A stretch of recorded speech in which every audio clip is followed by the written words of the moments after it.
What's app پہ ٹیلی phone پہ مختلف ذریعوں سے مجھ تک یہ میسج پہنچ رہے ہیں کہ اللہ کا واسطہ لوگ ڈراموں میں بے انتہا دلچسپی لے رہے ہیں, رو رہے ہیں ڈرامے دیکھ دیکھ کے. ڈرامے سینما گھروں میں چل رہے ہیں, اپنی پوری فیملی کئی قسطیں ڈراموں کی, ایسے جذباتی ہو رہے ہیں, ایسے دیکھ رہے ہیں کہ جیسے اس کے بعد کبھی دیکھنا نصیب نہیں ہوگا, اور بڑی تعریفیں, ایسا ڈرامہ ایسی فلم. تو میرے بھائی یہ لغویات ہیں, یہ وہ چیزیں ہیں جن میں ٹائم ویسٹنگ کے علاوہ کچھ بھی حاصل نہیں ہوتا. جو لوگ ان چیزوں میں دلچسپی لے رہے ہیں, اللہ کے قرآن کے مطابق ان میں جنت کی علامت نہیں پائی جاتی. آپ ڈرامے دیکھتے دیکھتے قبر میں چلے جانا, یہ ڈرامے آپ کو اللہ کی جنت سے ہمیشہ کے لیے محروم کر سکتے ہیں. آپ کہہ سکتے ہیں انٹرٹینمنٹ ہے نا, تو یاد رکھو ایک انٹرٹینمنٹ جائز ہوتی ہے جو آپ کی صحت کے لیے اچھا ذریعہ بنتی ہے, آپ کے دماغ کو فریش کرتی ہے. ایک انٹرٹینمنٹ وہ ہوتی ہے جو آپ کے جذبات سے کھیلا جا رہا ہو اور آپ کو غلط میسج دیے جا رہے ہوں. ڈراموں سے, فلموں سے آج تک کوئی سیدھے راستے پہ نہیں چلا. ان ڈراموں نے, ان فلموں نے ہمارے فیملی سسٹم کو تباہ کر دیا ہے. کیسے کیسے ڈرامے دکھائے جا رہے ہیں. طلاق دینے کے بعد بیوی اسی گھر میں رہ رہی ہے. آپ بتاؤ, جب ہماری بچیاں یہ چیزیں ڈراموں میں دیکھیں گی تو طلاق کا جو اسلام نے کانسیپٹ دیا اس کا وہ تباہ ہو جائے گا کہ نہیں ہو جائے گا؟ بار بار ڈراموں میں حلالہ دکھایا جا رہا ہے, حلالہ.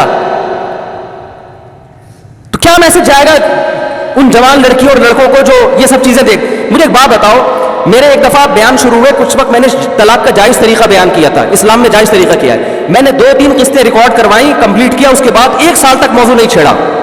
لوگوں نے مجھے کہا دوبارہ, میں نے کہا نہیں, کیونکہ ایک چیز کو جب بار بار لوگ سنتے ہیں تو چاہے وہ صحیح سینس میں بھی سنے, ان کی نظر میں وہ چیز ہلکی ہو جاتی ہے. میں نے کہا بار بار ایک ٹاپک چھیڑوں گا تو ایسا نہ گھر میں طلاقیں شروع ہو جائیں. سمجھ میں آ رہی ہے بات؟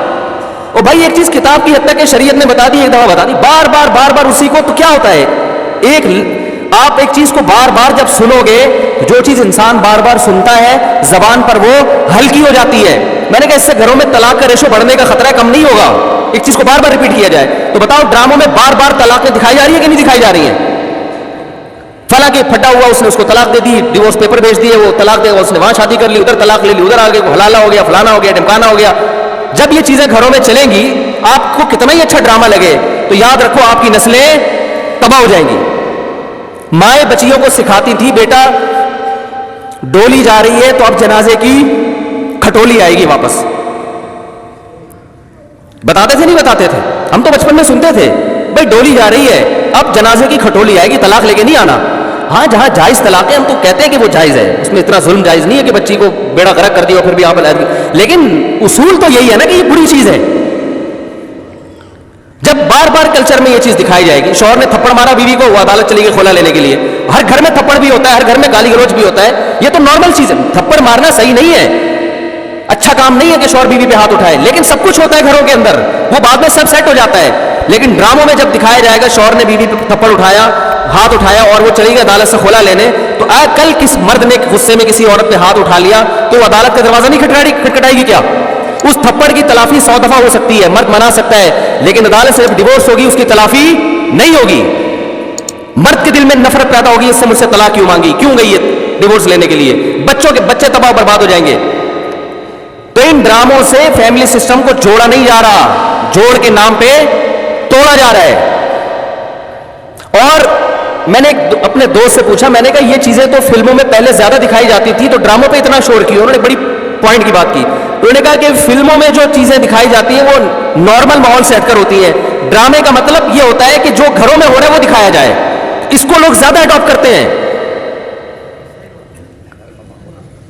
کوئی آواز اٹھانے والا نہیں ہے, نہ حکومت کنٹرول کر رہی ہے, نہ کوئی کیمرہ والے اس پر کوئی نوٹس لے رہے ہیں. سینما گھروں میں چلنا شروع ہو گئے, صبح شام اتنے کلپ میرے مجھے لوگ بھیج رہے ہوتے ہیں, یہ مفتی صاحب یہ سین دیکھیے بڑا ٹائٹ سین ہے. کیا ہو گیا تمہیں, پاگل ہو رہے ہو تم بھائی, کیا ہو گیا ہے؟ میں اپنے دوستوں سے کہتا ہوں, میں میٹنگیں کرتا ہوں بلا کے کہ یار ٹائم کی بڑی کمی ہے, میرا سارا دن اسی میں گزرتا ہے یار, بہت سارے کام کرنے ٹائم نہیں مل رہا. جب رات کو سونے کے لیے لیٹتا ہوں تو ندامت کے ساتھ, اللہ کی قسم میری یہ حالت ہے کہ یار آج بہت سارے کام کرنے تھے مگر آج بھی رہ گئے. ہم حیران ہو رہے ہیں, آپ 2-3 4 گھنٹے کیسے ٹی وی کے سامنے بیٹھ جاتے ہو؟ ٹائم کہاں سے آ رہا ہے آپ کے پاس؟ اتنا ٹائم ہونا اس کی علامت ہے آپ کا دنیا میں کوئی ویژن ہے ہی نہیں. جس کا کوئی ہدف ہوتا ہے اس کے پاس اتنا ٹائم نہیں ہوتا. تو یہ جو ڈرامہ فلموں میں ٹائم ضائع کیا جا رہا ہے نا، خدا کی قسم موت کے وقت حسرت کا سبب بنے گا. موت کے وقت اللہ نے زندگی صرف ایک دفعہ دی ہے. قرآن کے الفاظ دیکھو کہ موت کے وقت اگر تم ساری دنیا کی ساری دولت خرچ کر کے بھی ٹائم واپس لینا چاہو گے نا، لا یستاخرون ساعۃ ولا یستقدمون، اللہ فرماتے ہیں 1 منٹ تو دور کی بات، 1 منٹ کے 1 کروڑ حصے کر لو نا، وہ بھی نہیں ملے گا. ابھی بہت ٹائم دیا اللہ نے، ابھی بہت ٹائم دیا ہے. چاہو تو ڈراموں میں ضائع کر دو، فلموں میں ضائع کر دو، سارا دن ٹی وی کے سامنے بیٹھ کے کرکٹ کے میچ دیکھ کے تالیاں بجاتے رہو، فلاں نے یہ چھکا مارا، فلاں نے چوکا مارا. ابھی بہت ٹائم ہے. لائف کو خدا کی قسم جتنا انجوائے کر رہے ہو 10 سے ضرب دے کے اس سے زیادہ انجوائے کرو. لیکن جب موت کا وقت آئے گا تو یہ سارے مزے کرکرے ہو جائیں گے. یہ غیر مسلموں کے کام ہیں جن کا آخرت پہ یقین نہیں ہے، ان پہ یہ چیزیں سوٹ کرتی ہیں. ان کو مرنا نہیں ہے نا، ان کا تو خیال ہے مر جائیں گے تو ختم ہو جائیں گے، ان کا یہ کانسیپٹ ہے. تو کہتے ہیں زندگی میں جتنا جلدی انجوائے کر سکتے ہو کرو. جس کا آخرت پہ یقین ہے اس کا کوئی ہدف ہوتا ہے کہ مجھے ایک زندگی ملی ہے، دوبارہ یہ زندگی نہیں. یہ ہندوؤں کا نظریہ ہے کہ 7 جنم ہوتے ہیں، اسلام کہتے ہیں ایک ہی جنم ہے، اس کے بعد قیامت آ جائے گی، دوبارہ کوئی جنم نہیں ملے گا.